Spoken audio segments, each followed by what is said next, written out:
तुम देखोगे यहाँ पे कितना टाइम निकल रहा है, तो 2 घंटा यहाँ पे निकल रहा है, ठीक है, 2 घंटा यहाँ पे निकल रहा है, 1 घंटा यहाँ निकल रहा है और 1 घंटा यहाँ भी निकल रहा है जब तुम स्कूल जा रहे हो तब। Hello everyone, this is Saket Sinha.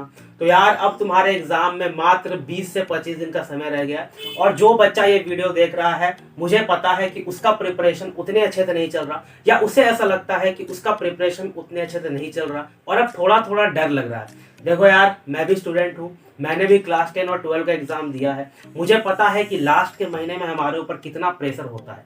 तो तुम्हारा जो सिलेबस है वो बहुत आसानी से कंप्लीट हो सकता है अगर तुम टाइम सही से मैनेज करो तो। जितना भी दिन तुम्हारा 20 से 25 दिन बच रहा है, अगर तुम सही से टाइम मैनेज करोगे और उसे फॉलो करोगे तो तुम बहुत आसानी से सिलेबस कंप्लीट कर सकते हो। देखो, हमारे जैसे जो एवरेज लोग होते हैं ना, हम लोग क्या करते हैं कि कभी कभी लगातार 3-4 घंटे पढ़ लिए और कभी ऐसा होता है कि 1-2 दिन बिल्कुल ही छोड़ देते हैं, नहीं पढ़ते हैं। तो देखो, बोर्ड एग्जाम में अगर तुम्हें अच्छा करना है तो कंसिस्टेंसी सबसे ज्यादा इंपॉर्टेंट है। कंसिस्टेंसी का मतलब है कि तुम्हें डेली पढ़ना है और अब तो कम टाइम बचा है तो ज्यादा से ज्यादा पढ़ना है। तो आज हम लोग बिल्कुल बैलेंस्ड और प्रैक्टिकल टाइम टेबल देखेंगे जो अचीवेबल हो और फॉलो किया जा सके। मतलब कि तुम्हारा उसमें खेलने का टाइम भी आना चाहिए, अगर फोन चलाने का आदत है तो थोड़ा फोन चलाने का टाइम भी आना चाहिए। पढ़ाई के साथ साथ मतलब जो तुम एक्स्ट्रा काम करते हो सभी चीज तुम्हारे उस टाइम टेबल में होने चाहिए, तभी हम लोग कह सकते हैं कि प्रैक्टिकल है, नहीं तो इम्प्रैक्टिकल नहीं होना चाहिए यार, जो फॉलो ही ना हो। ठीक है, तो हम लोग यहाँ पे 2 कॉलम देख रहे हैं, पहला स्कूल है और दूसरा जो स्कूल नहीं जाते। मतलब कि अभी कुछ बच्चे होंगे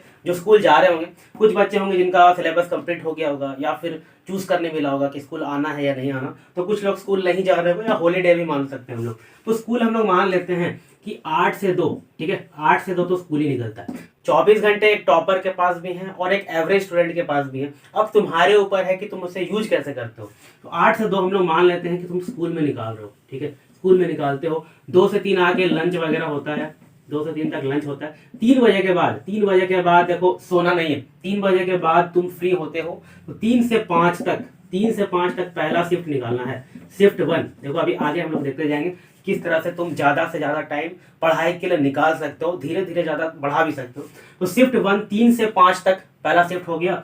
उसके बाद 5 से 7 तक तुम्हारा खेलना हो गया, खेलना होगा या मोबाइल होगा, मोबाइल पे इंस्टा चलाना, फेसबुक चलाना या दोस्तों के साथ बात करना या गेम खेलना, जो भी तुम्हें लत रहे, ठीक है। ये इसके लिए तुम्हें पूरा 2 घंटा मिल रहा है, 2 घंटा से ज्यादा नहीं।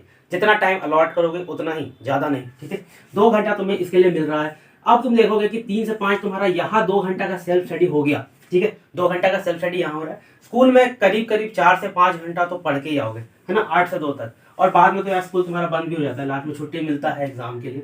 तो 5 से 7 तक खेलना है। फिर 7 से 9, 7 से 9 तुम्हारा क्या होगा, शिफ्ट 2, शिफ्ट 2 होगा। इसमें तुम्हारा 2 घंटा और मिल गया। तो देखो, जब तुम्हारा 3 से 5 होगा तो यहाँ तुम सब्जेक्ट 1 कर सकते हो, सब्जेक्ट 1 कर सकते हो। अगर तुम्हारा 1 घंटा से 1.5 घंटा का जो एग्जाम होने वाला है तो तुम प्रैक्टिस कर सकते हो। कोई मान लेते हैं कि मैथ है, ठीक है, तो मैथ का 1.5 घंटा का हो रहा है, तो 1.5 घंटा का तुम यहाँ प्रैक्टिस करोगे और देखोगे कि कितना एमसीक्यू सॉल्व हो रहा है, देखोगे कि कितना एमसीक्यू सॉल्व हो रहा है। ज्यादा से ज्यादा एमसीक्यूज, मतलब मैंने अभी कुछ दिन पहले वीडियो अपलोड किया था एक्यूरेसी और स्पीड पे, तो ज्यादा से ज्यादा तुम्हारा सॉल्व भी होना चाहिए और एक्यूरेट भी होना चाहिए। अब गलती कहाँ कहाँ करोगे वो बाकी का जो टाइम बचेगा उसमें तुम इवैल्यूएट कर सकते हो, ठीक है। पढ़ना बिल्कुल ऐसा ही है ना, कि जितना टाइम का एग्जाम होने वाला है उसमें ही हम लोग एमसीक्यू सॉल्व करेंगे उतना टाइम में, और ज्यादा से ज्यादा सॉल्व करने का कोशिश करेंगे। 5 से 7 हो गया, 7 से 9 शिफ्ट 2 हो गया, 9 से 10 तुम्हारा डिनर हो जाएगा, 9 से 10 तुम्हारा डिनर हो जाएगा। उसके बाद 10 से 11, 10 से 11 तुम यहाँ पे शिफ्ट 3 लगा सकते हो, 10 से 11 शिफ्ट 3 लगा सकते हो। 1 घंटे का, है ना, 1 घंटे का हो सकता है कि तुम दिन भर जो पढ़े हो या स्कूल में जो पढ़ के आए हो उसका तुम रिवीजन कर सकते हो 10 से 11 तक, ठीक है। उसके बाद देखो कि 7 घंटा का नींद भी जरूरी है, 7 घंटा का नींद भी जरूरी है। तो 11 से 6 तक तो तुम सोने में निकाल दो यार, 11 से 6 तक तुम्हारा स्लीप आवर्स होना चाहिए, एटलीस्ट 7 घंटा सोना है, ठीक है। 6 से 7 अगर यहाँ पे टाइम मिलता है तो 6 से 7 तुम शिफ्ट, एक और शिफ्ट निकाल सकते हो जिसे हम लोग शिफ्ट 1 का नाम दे सकते हैं। तो ये शिफ्ट 2 हो जाएगा और ये शिफ्ट 3 हो जाएगा, ये शिफ्ट 4 हो जाएगा, ठीक है। तो जिस हिसाब से तुम्हारा सिलेबस कंप्लीट हुआ है उस हिसाब से तुम 3 से 4 शिफ्ट निकाल सकते हो। तो अब तुम देखोगे यहाँ पे कितना टाइम निकल रहा है, तो 2 घंटा यहाँ पे निकल रहा है, ठीक है, 2 घंटा यहाँ पे निकल रहा है, 1 घंटा यहाँ निकल रहा है और 1 घंटा यहाँ भी निकल रहा है। जब तुम स्कूल जा रहे हो तब भी, जब तुम स्कूल जा रहे हो तो भी 5 से 6 घंटा का समय निकल रहा है। स्पेशली मैथ यार तुम्हें सुबह में करना चाहिए, 6 से 7 में करो, ठीक है। या तो फिर तुम 7 से 9 करो जब तुम्हारा दिमाग सबसे ज़्यादा काम करता है, जब तुम्हारा दिमाग सबसे ज़्यादा एक्टिव हो, तभी तुम्हें मैथ बनाना है, क्योंकि देखो मैथ में ज़्यादा दिमाग लगता है। और ये जो 3 से 5 का समय है यार, इस समय थोड़ा थोड़ा हमारा दिमाग एक्टिव नहीं होता, खाना खा के हमें थोड़ा बहुत नींद आते रहता है। फिर भी हम लोग पढ़ेंगे तो रटने वाला सब्जेक्ट पढ़ सकते हैं जिसमें ज़्यादा समझना नहीं है, जैसे तुम्हारा हो सकता है हिस्ट्री सिविक्स हो गया, ज्योग्राफी हो गया, बायोलॉजी हो गया, ये सब तुम पढ़ सकते हो। ठीक है, तो ये तुम्हारा टाइम टेबल, इस तरह का टाइम टेबल तुम फॉलो कर सकते हो। बिल्कुल सेम किसी का नहीं हो सकता, ये तो एक जनरल आइडिया है, बट इस तरह का तुम कर सकते हो। अगला है छुट्टी वाला दिन, हॉलीडे या फिर जो स्कूल नहीं जा रहा है उसके लिए। देखो यार, स्कूल नहीं जा रहा है तो या तो तुम रात को देर तक पढ़ो, 2 से 3 बजे तक, या तो फिर जल्दी उठो। जल्दी उठो मतलब 4 बजे उठो। मान लेते हैं कि 4 बजे तुम उठ जाते हो, 4 से 5 तक कुछ एक्सरसाइज वगैरह होता है, ठीक है। तो यहाँ पे तुम देखो 5 से 8 तक 3 घंटा का तुम यहाँ पे शिफ्ट 1 बना सकते हो। 5 से 8 तक शिफ्ट 1 बना सकते हो। 8 से 10 तक ब्रेकफास्ट या ब्रेक, ठीक है, 8 से 10 तक ब्रेकफास्ट या ब्रेक ले सकते हो। मैं इससे कह रहा हूँ यार तुम्हें 4 बजे उठने के लिए, क्योंकि देखो 7 बजे के बाद तो जनरली तुम्हारे सारे फैमिली मेंबर्स उठ ही जाएंगे घर में, तो घर में थोड़ा हल्ला वल्ला होने लगेगा, तो थोड़ा तुम डिस्ट्रैक्ट हो सकते हो। लेकिन 4 से 5 बजे का वो समय रहता है जिस समय यार ज़्यादा शांति रहेगा और तुम ज़्यादा कंसंट्रेट करके पढ़ पाओगे, ठीक है। तो 5 से 8 तुम्हारा शिफ्ट 1 हो गया, यहाँ ब्रेक। फिर तुम देखो यार 10 से 1 का तुम शिफ्ट 2 बना सकते हो। 10 से 1 का शिफ्ट 2 यहाँ पर हो सकता है, ठीक है। यहाँ तो 3 घंटा 3 घंटा 6 घंटा यहीं पर हो गया। 6 घंटा अभी तक दोपहर हुआ है समझो दिन का, और 6 घंटा तुमने पढ़ाई कर लिया है। उसके बाद 1 से 2 तो तुम्हारा लंच हो जाएगा, 1 से 2 का तुम्हारा लंच हो गया। उसके बाद तुम्हारा 2 से 3 1 घंटे का, 1 घंटा तुम सो भी सकते हो चाहो तो, 1 घंटा सो सकते हो। उसके बाद तुम्हारा 3 से 5 यहाँ पे शिफ्ट 3 निकलना चाहिए। मैं बस तुम्हें टाइम निकाल के दिखा रहा हूँ, हो सकता है कि तुम्हारा सिलेबस बहुत कंप्लीट हो गया हो तो तुम्हें शिफ्ट 3 का यहाँ जरूरत ही नहीं है, ठीक है। उसी तरह फिर 5 से 7 तुम खेलने में निकालो, 5 से 7 खेलने में निकालो, ठीक है, या जो एक्स्ट्रा काम करते हो मोबाइल चलाना।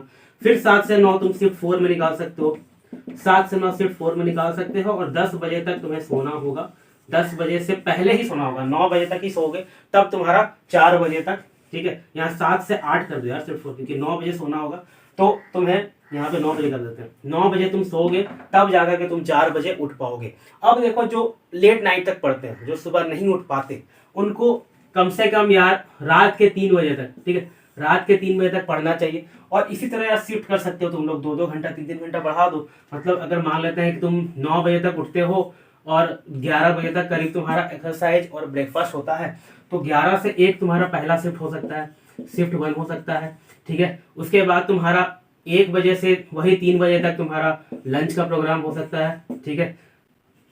और 3 से 5 तक तुम्हारा शिफ्ट 2 हो सकता है, ठीक है। उसी तरह यार तुम रात में करीब करीब 2:30 बजे तक, 2:30 से 3 तक, ठीक है, 2:30 से 3 तक तुम्हें पढ़ना है। मिनिमम 2 बजे तक तुम पढ़ सकते हो और सुबह 9 से 10 बजे तक उठ सकते हो, ठीक है। इस तरह का अगर शिफ्ट वाइज टाइम टेबल तुम लोग चलाओगे, मेन पॉइंट ये है यार कि एक शिफ्ट में एक सब्जेक्ट से ज्यादा फॉलो नहीं हो सकता, क्योंकि मैंने जैसे कहा था कि 1 से 1.5 घंटा का तुम्हारा एग्जाम है, चाहे तुम क्लास 10 से हो चाहे तुम क्लास 12 से हो, तो 1 से 1.5 घंटा का एग्जाम है, तो उसमें तुम MCQ सॉल्व करोगे।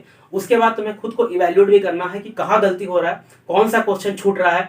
कोई भी चैप्टर का MCQ करोगे तो कहाँ गलती हो रहा है, कौन सा चैप्टर छूट रहा है, या फिर कौन सा कंसेप्ट गलत लग रहा है, कौन सा फॉर्मूला गलत लग रहा है, वो सब तुम्हें देखना है। जो तुम गलती कर रहे हो उसे रिवाइज करना पड़ेगा वापस जा करके, तो ये सब में यार टाइम लगता है। तो 1 से 1.5 घंटा का तुम्हारा MCQ हो गया, आधा घंटा से 45 मिनट का तुम्हारा रिवीजन हो गया, तो करीब करीब 2 घंटा का शिफ्ट ऐसे निकल जाएगा। लेकिन जो तुम्हारा 3 घंटा का शिफ्ट है, जैसे 5 से 8 का शिफ्ट है, इसमें तुम 2 सब्जेक्ट निकाल सकते हो, क्योंकि ये 3 घंटा का है। 1.5 घंटा का 2 सब्जेक्ट निकल सकता है यार। 1 घंटा का तुम्हारा पहले एक सब्जेक्ट हो गया, आधा घंटा इवैल्यूएशन में, फिर 1 घंटा का एक सब्जेक्ट हो गया, फिर आधा घंटा इवैल्यूएशन में। तो इस तरह से तुम्हारा टाइम टेबल बन सकता है। मैं फिर से कह रहा हूँ, जिसका टाइम टेबल जितना अच्छा होगा, जिसका टाइम मैनेजमेंट जितना अच्छा होगा, उसका उतना ज्यादा नंबर आएगा। मैं हट जाता हूँ, तुम स्क्रीनशॉट ले लो।